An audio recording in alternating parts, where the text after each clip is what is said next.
Let's do a classic problem where we have a certain kind of symmetry, but it's not the symmetry that allows us to use Gauss's law. So let's say we have a disk of mass, and there's a uniform density of mass, sigma m, and say the radius of the disk is r naught.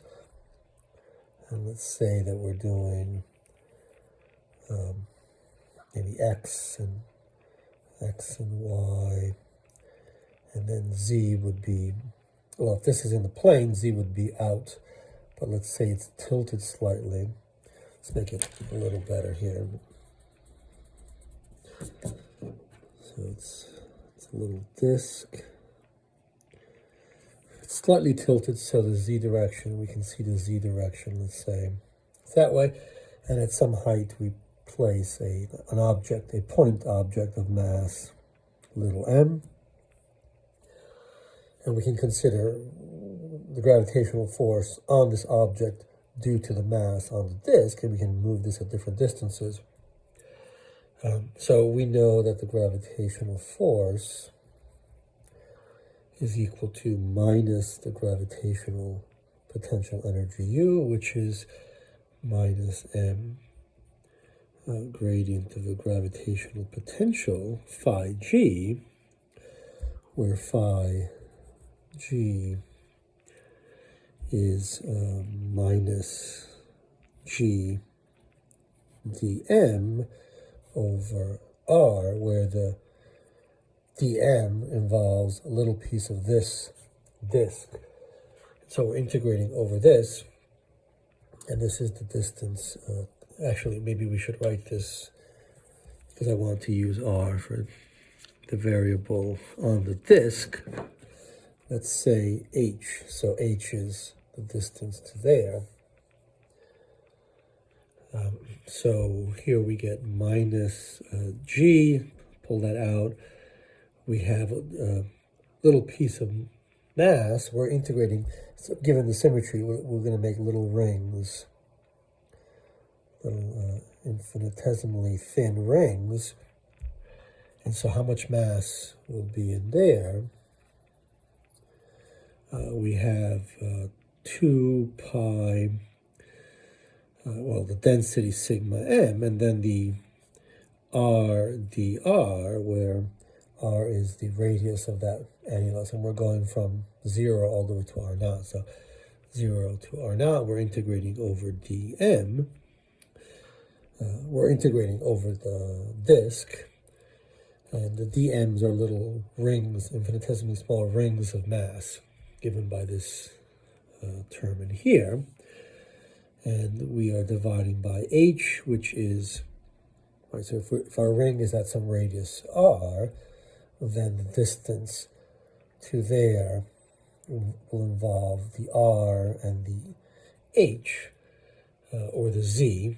Sorry, the h is the distance to there, and that's going to be r squared plus z squared. It's just Pythagoras' theorem. It looks like that. So let's just write down the dm is equal to 2 pi r dr times sigma m, right? It's the area times the density of mass, which is the surface mass density, and h is equal to r squared plus z squared, square root. And so our phi g is minus 2 pi sigma m g. We integrate this, we can actually visually see what the result is. It's just this thing in the numerator. So it's just r squared plus z squared square root, evaluated from 0 to r naught. So it's straightforward using the potential, whereas if you integrated the force directly as a gm dm over distance squared, that would involve a more complicated integral. So here we have minus 2 pi sigma m g r naught squared plus z squared square root minus z, And so fg,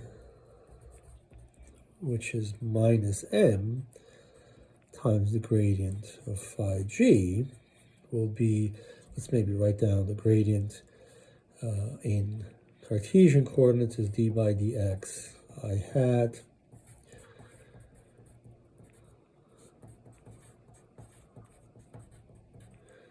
and given that we only have z here, everything else will be 0, and so we will get fg is equal to minus m d by dz of phi g k hat, and that is equal to minus m, then we have a minus 2 pi sigma m g times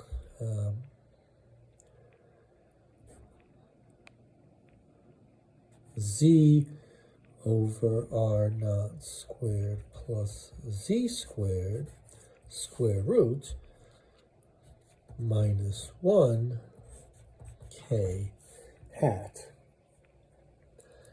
And this is equal to 2 pi sigma m g, and let's just bring the k hat here, times z over r naught squared plus z squared square root minus 1. And notice that, as it should be, the force has to be downward, so this always has to be negative, and this in fact is always negative because this term is always less than 1. It's only equal to 1 at infinity, so z goes to infinity. Let's think about what this looks like when we make the disk infinitely large. In that case, we have greater symmetry, and we can use Gauss's law. That's when the limit that r naught goes to infinity, then this term disappears, and we get a force which is minus 2 pi sigma m g little m k hat, and that needs to be something we can get from Gauss's law. So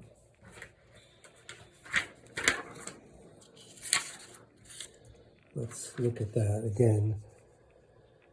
In this case, right, we can do g dot dA equals minus 4 pi g m enclosed. So we're going to imagine a surface. We've seen this before. It could be a box. Right. We have an infinitely large plane with uniform density sigma m. So we get 2g times some area, the top area of this box, say, equals minus 4 pi g times the mass enclosed, which would be on the surface. It would be the part of the surface inside of the closed. The part of this infinitely large surface that's inside of our closed surface, our closed Gaussian surface, and so we would have a sigma m times that area.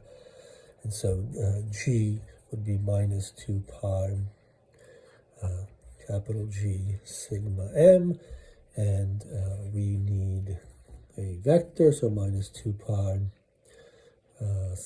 g sigma, making a mess of my sigmas, sigma m k hat, and f is m times g, which is minus 2 pi sigma m little m big G k hat, which is in fact compatible with what we had before.